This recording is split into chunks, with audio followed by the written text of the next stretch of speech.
I'm Wendy K Laidlaw, and this is Super Sensitive Secret Strength, a show where I sit down with inspiring individuals to explore the powerful lessons they've learned by embracing their sensitivity rather than rejecting it.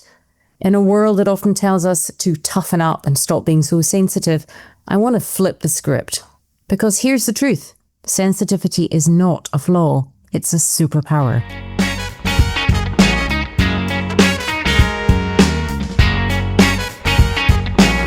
After helping tens of thousands of women put their endometriosis into remission naturally, I discovered a profound truth.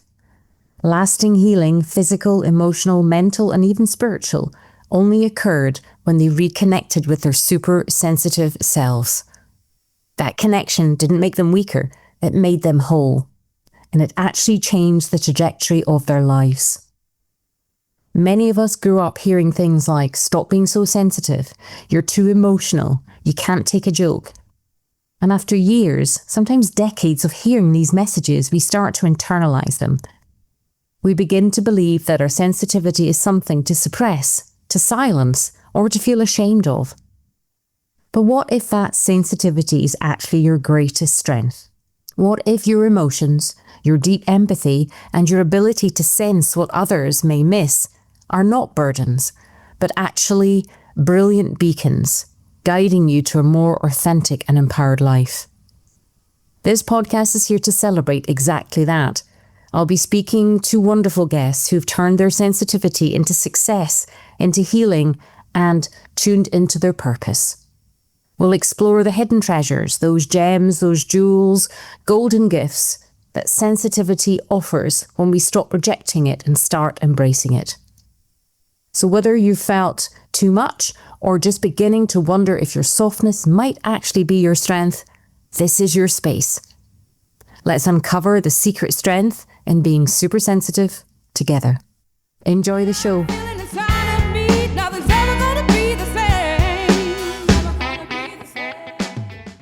Hey everyone, it's Wendy K Laidlaw here, and as always, I do hope that this video and message finds you well.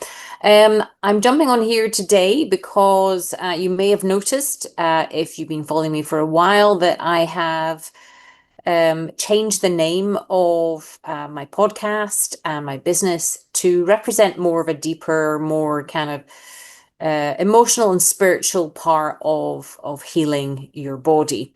Hence why it's called Super Sensitive Secret Strength. Now, to provide, I think the title kind of explains it very well, but to provide a wider context for you, if it's not so clear, is having worked with so many women over the past 10 years, and of course, even on my own journey, I kind of recognized how many societies around the world don't really value sensitivity as a strength. It can be viewed, especially in the Western world, as a kind of something to be ashamed of, something to be feel you want to reject and run away from. And again, I'm talking about myself here. And obviously by that shoving it down or running away, that part of you doesn't just disappear. It just either gets switched off or isolated, feeling alone, feeling there's something wrong with you, feeling a failure, feeling a flaw, feeling flawed, and also feeling fake to some degree. So I took some time about 6 to 8 months ago, and I went through all of the opening questionnaires and all of the other questionnaires and things that my old clients had completed, because I have the analytical part that likes to kind of dig down deep and kind of study kind of, what worked, what was there patterns and things that showed up, and to see kind of the similarities. And what was striking for me was just the commonalities and the similarities of women as they were coming through the programs, and also even women that have reached out to us on our email and on social media. And as I say, the crux of it was, if you're living in a body that is highly attuned and highly connected to everything and everybody, and perhaps there's been situations in childhood where you felt wounded or abandoned or rejected or neglected, those needs again didn't go away. You learn to adapt to your environment and to your situation, to your family of origin. But your feelings and emotions, again, they adapted too. And then, of course, they were kind of shoved down. So, and where the success came for the women into putting the condition of endometriosis in particular, and adenomyosis and cystic fibroids into remission, came from that embracing emotions. And again, if you know my programs and follow me for a while, Embracing Emotions and the Ultimate Emotional Health Summit and Unblock Your Emotional Blocks, emotions became very much a central theme that I became more and more curious about. Again, I always use myself as the guinea pig, and I journal, and I try to remain as awake and aware to myself and my emotions and my environment as much as one can. So yeah, but as I say, with clients, and chatting through with my coaches, recognize that once women were able to, whilst they might not be able to necessarily trust those around them, their family of origin, and even their partners or their work colleagues or their bosses, or what they'd grown up in or where they were living, if I and my coaches could get women to trust themselves, and then from that trust, really learn to listen to what we refer to as the biofeedback, the biology communicating to the woman, and then the neurofeedback, which is obviously the emotions and the feelings. If those relationships could be helped to be encouraged, and through very safe means. When life has taught you not to trust anybody, and it isn't safe, and all those kind of things, like, where do you go and what do you turn to? And you almost tend to want to run away from yourself or yourselves, from your body, from everything. But of course, you're stuck in this body that is constantly trying to communicate to you. So this is where, as I say, this concept of morning journaling in particular was encouraged. Relaxation, meditation in the afternoon, creativity, those very, very simple, and I would probably say over simple, because they're so simple and they're so effective. Most people either dismiss them or overlook them, or kind of dismiss the fact that they could even be helpful. And so it was, and I learned that if women weren't journaling, for example, then they weren't connecting to themselves, to their various parts, and to their body. They weren't learning to trust the biofeedback, the signs, the symptoms. They weren't learning to trust that their body was trying to communicate to them in some way. Because again, this is a very foreign concept in the West of staying attuned to your body. But if I could encourage with as much love and focus and passion to constantly bring our clients, and the same with my coaches, it was even through the coach training, the phrase that we use was coachling, which was coaching and listening, encourage, never projecting onto a client the coach's thoughts, feelings, or perceptions. It was very much reflecting back what was being heard by them, so that the woman could learn to, in a very safe, loving, and encouraging way, could learn, perhaps for the first time, to trust herself, her voice, her feelings, her emotions, in a whole new way. And I think that's the reason we've had such success, and it's just been so beautiful to hear and obviously watch so many people come through the programs in this way, and have not only the initial success but long-term success, because if the trust can be developed for the woman, and she can learn the power that she has, then that's life-changing in so many different ways. So hence I've evolved and grown, not only myself but in the business, and I've evolved to the point where I thought, well, actually, what about prevention rather than the cure, in inverted commas?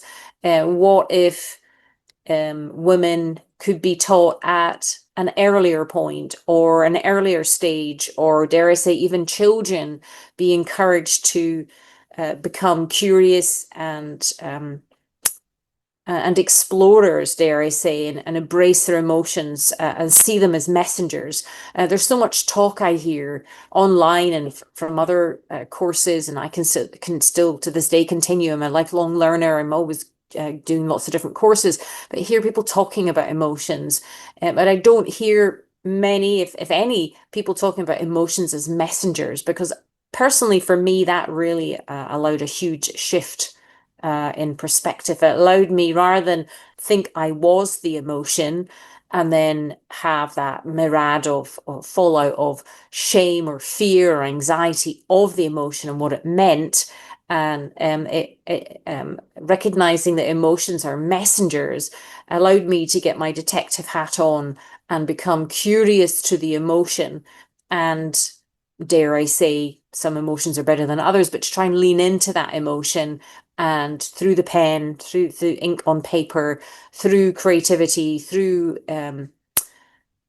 breathing and yoga and meditation and poetry and all sorts of different things, to allow to almost lean into those emotions to find out what the messaging is.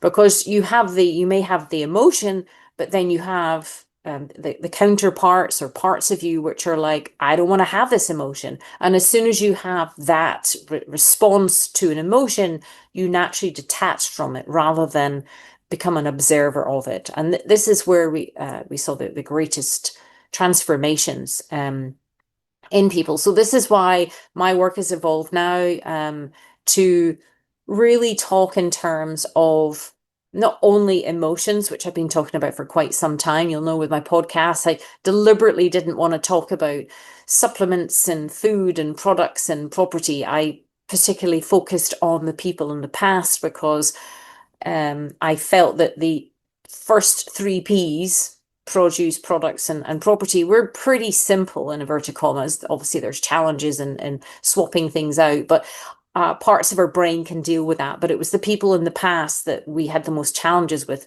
because of what did that say about us?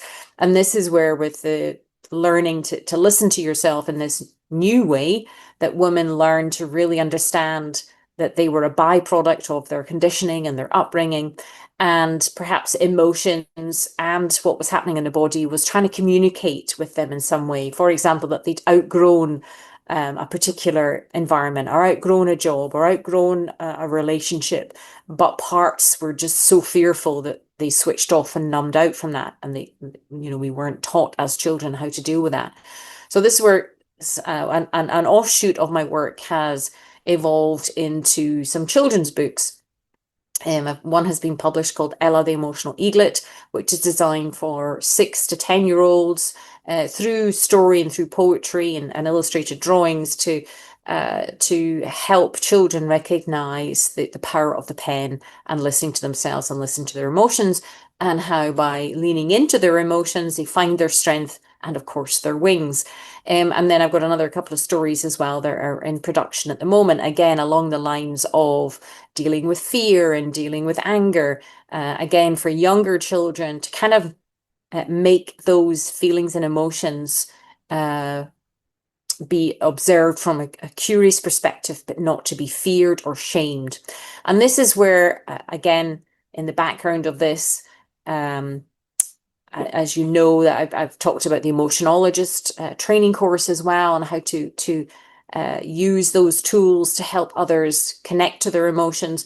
But also, super sensitive secret strength is kind of this flagship, if you like, of really making a statement. That if something, a disease or a condition or strong emotions are showing up for you, then it's due to your exquisite high degree of sensitivity, which is a beautiful quality, but sadly, many societies don't view it as that. And I know myself, I had such shame towards my sensitivity. It was something I rejected and repelled and tried to disassociate and detach myself from. There was just such discomfort in recognizing that sensitivity, because my upbringing or my history had taught me that by sharing or being sensitive in inverted commas brought with it people either trying to buffalo me down or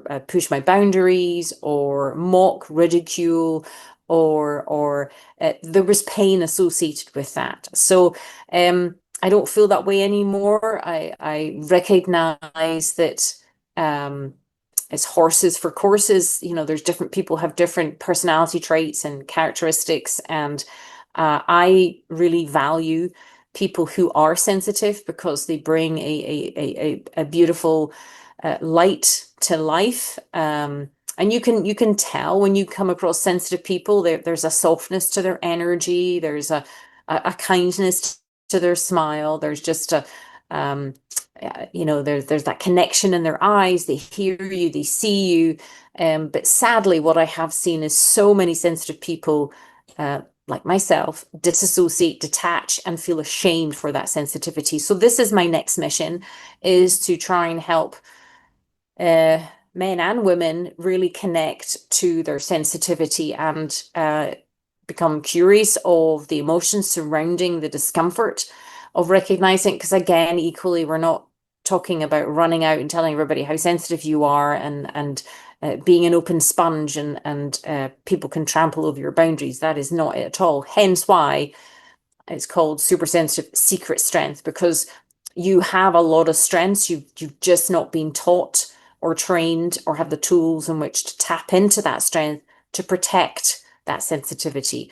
My new logo is a shield which has 4 squares in it. 2 are open and 2 are closed. And it symbolizes for those sensitive people what to let in and then also what to keep out. And that's where the strength is, because it's that delicate dance, that middle ground, that balance of how does one protect oneself in this very thrusting, overstimulating world, to protect that sensitivity, because it needs to be protected for very good reasons, but also how to stay strong or stand up for oneself if there's a requirement, and to do so in a way where it's not aggressive but is assertive. Again, many women in particular are shamed into you know, being submissive or people pleasing and things like that. So I feel there's a lot to that I want to share.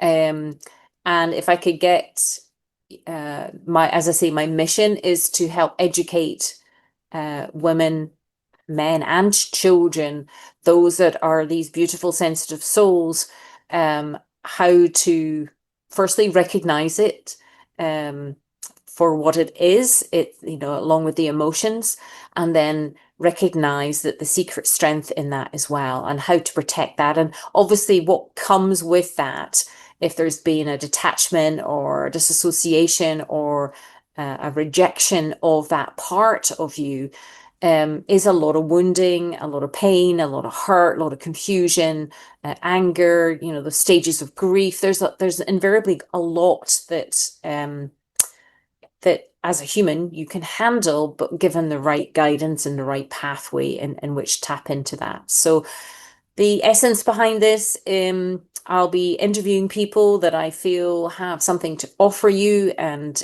talk about subjects that I feel we need to talk about more as societies, especially given the current climate around the world, and what is valued by a lot of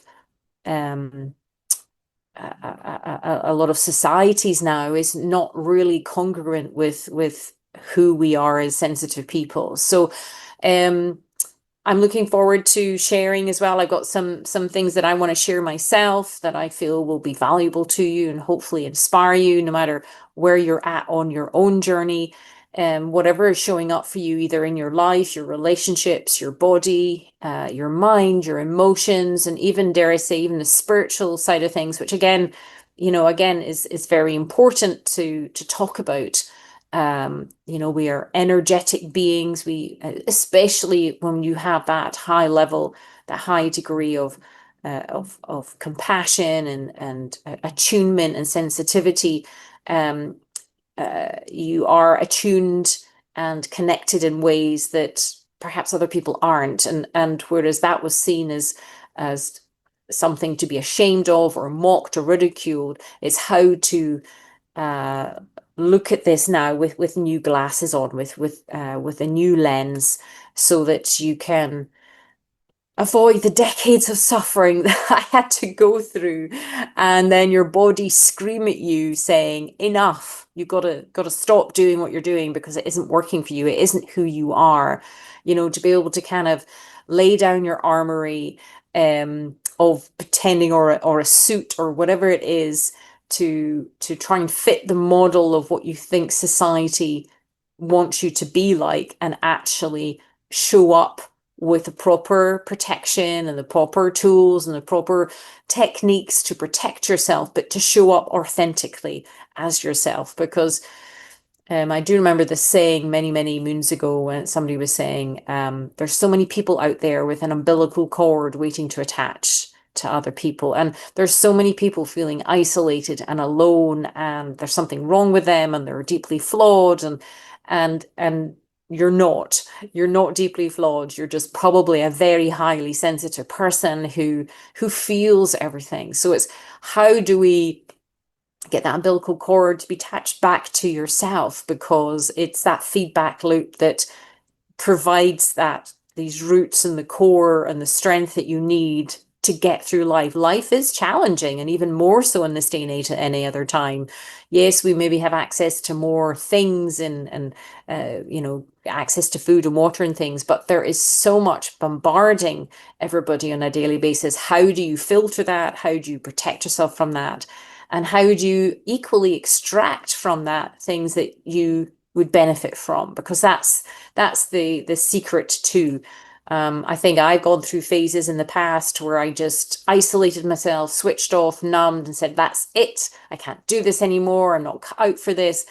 But at a great cost to myself and to my body and things like that. So it's that ebb and flow, that delicate dance, that delicate balance of you finding out what works for you in your way.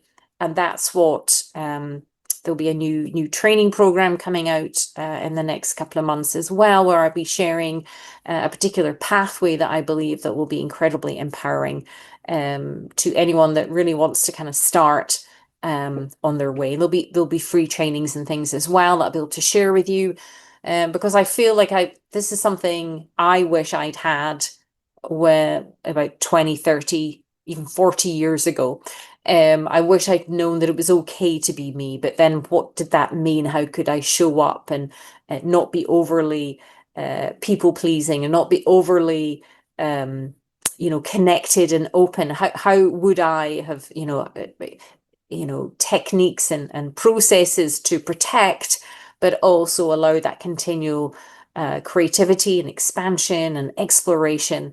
Because I know that there's far too many beautiful souls that are out there in the world that are confused and feeling like I'm going to speak for myself, feeling that I got the wrong script somewhere, because the script of mine just didn't seem to fit into the outer world. And this is where we learn how to write our own script, how we learn to connect to our heart, our soul, our spirit, whatever you want to call it, our unique fingerprints that we have.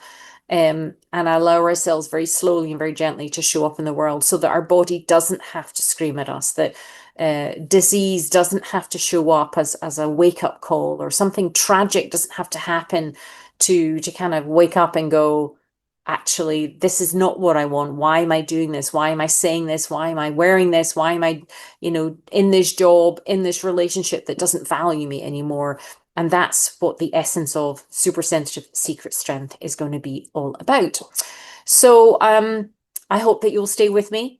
I am really excited about this next stage for myself, because funnily enough, this is me really showing up authentically, sharing that I have a super sensitive side, but I also have a lot of strength. So that doesn't mean that I'm I'm a doormat or a walkover, or people can buffalo me down. Quite the opposite. But I'm not going to hide from or keep that part of me hidden anymore. And I hope that through, future podcasts and things that my sharing of my story or things that come up for me can inspire you to tune into yourself. Obviously, I'm going to finish by saying, make sure to journal, make sure to connect to yourself, make sure to get some time, make sure to switch off your phone every now and again, give yourself a digital detox every now and again, or, just notice how things are affecting you. If you're going on to any social media, Instagram, Facebook, LinkedIn, Threads, and you come off feeling empty and yuck and less than, maybe consider spending less time on that. Journal about what it is that makes you feel yuck. I know I'm very limited on the time that I go onto social media because I've recognized how it makes me feel. And I know there might be parts of you thinking, oh, I don't want to miss out, or I want to see what's happening. You can always do Google alerts, and you can get an email with updates on something if you felt that particularly strongly about. But you protecting your energy and your spirit and your soul and your heart at this particular juncture in the universe, in life, is crucial. And only you can do it. There is nobody else that can do it for you. And hopefully from here on in, I'll be able to give you tips and approaches and pathways that have worked for me. If I can help you avoid what I've gone through and empower you, and to help you empower your children, as I say, even through the books and things that I'm writing, then it will all have been worth it. So as always, look after yourself.